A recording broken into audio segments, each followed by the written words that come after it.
Bally Joust, fairly rare two-player, has zipper flippers, which is kind of cool. But the interesting thing is, when you start a game, watch the game over light. I'll start it. It goes off, and then you can kind of see all the back box lights dim and then undim. See that? Like there's a short. There's definitely a short somewhere. If I go to the bottom panel here, watch this. You can see kind of a big spark when I try and start a game. Watch. See that? See that big spark?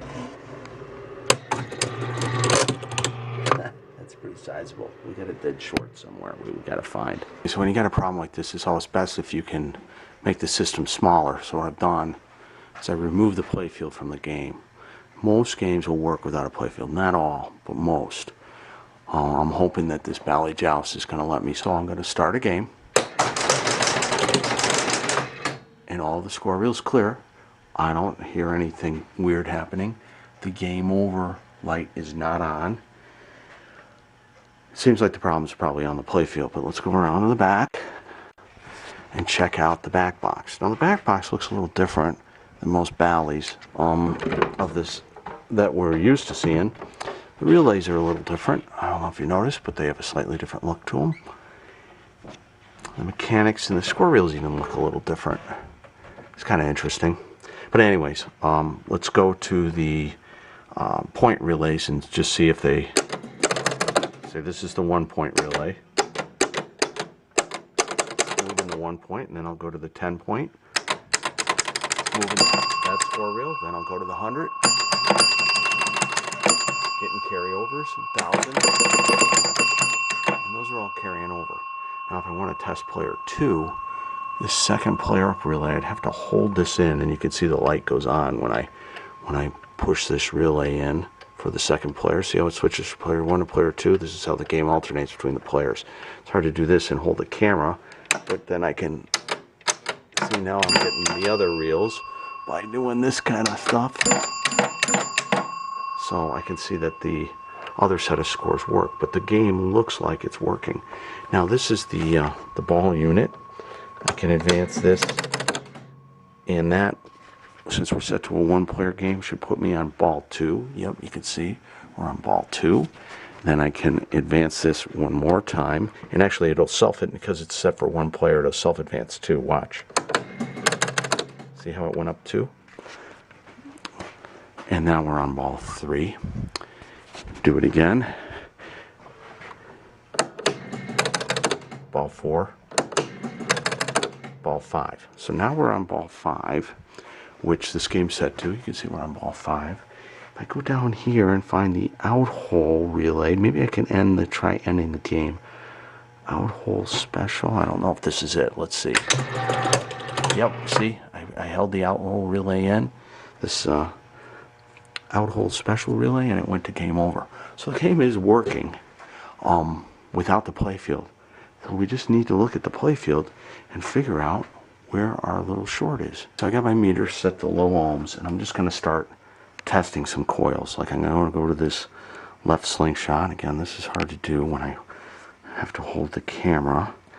And let's see what kind of value we get for this left slingshot. 7.5 ohms. Then I go to the right slingshot, and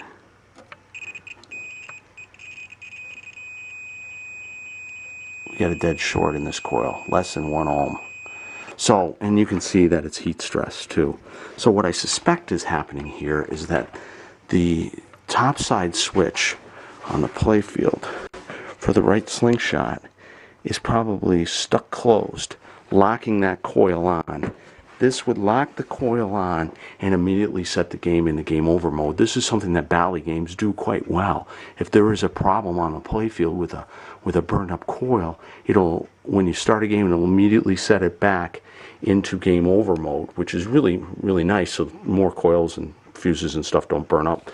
Another little interesting thing is check out these pop bumpers. They're like 2 coils in one package. Isn't that funky? These are all the pop bumper coils. Pretty weird stuff. Early Bally's did this. They changed to a more conventional system, like Williams and Gottlieb later. So I didn't have the exact coil. The original coil was about 8 ohms. My replacement coil is about 11 ohms. But I always would rather err on the side of going too high in ohms, making the coil a little weaker, than making it lower ohms and making it stronger. Another thing I noticed, this is the zipper flipper assembly here. Check out these flipper coils, how they're, the dual wound. Usually they wind the power layer first and then the whole layer on top of it. On these ones, they're two distinct packages. But anyways, here's how the zipper flippers work. There's a big giant coil right here that pulls in the zipper like such, closing the flipper gap, and then this little relay here releases it. So you get this really neat zipper flipper system, and this brings the flippers closer together so the ball can't go between them. Playfield back in, coil replaced. Here's our burnt one. Let's try starting the game and see what happens. Watch that game over light.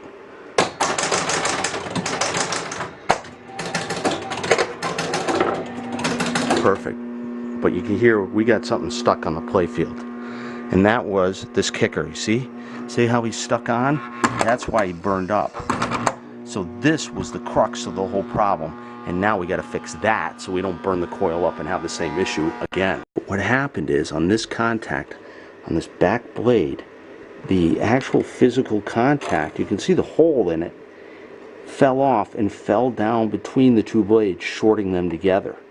So you see how there's a contact that's peened into the front blade? Well, there's supposed to be one peened into the back blade too, this one here.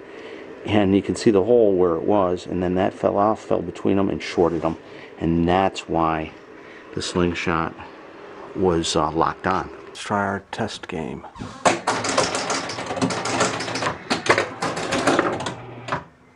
Ball shooter lane. Now the trick to this game is to, say, pop bumpers. They're pretty lively, but the trick is to hit this. This closes the zipper flippers, so watch when I hit that mushroom bumper. Okay, and then you've got a lot of opportunities to open them back up.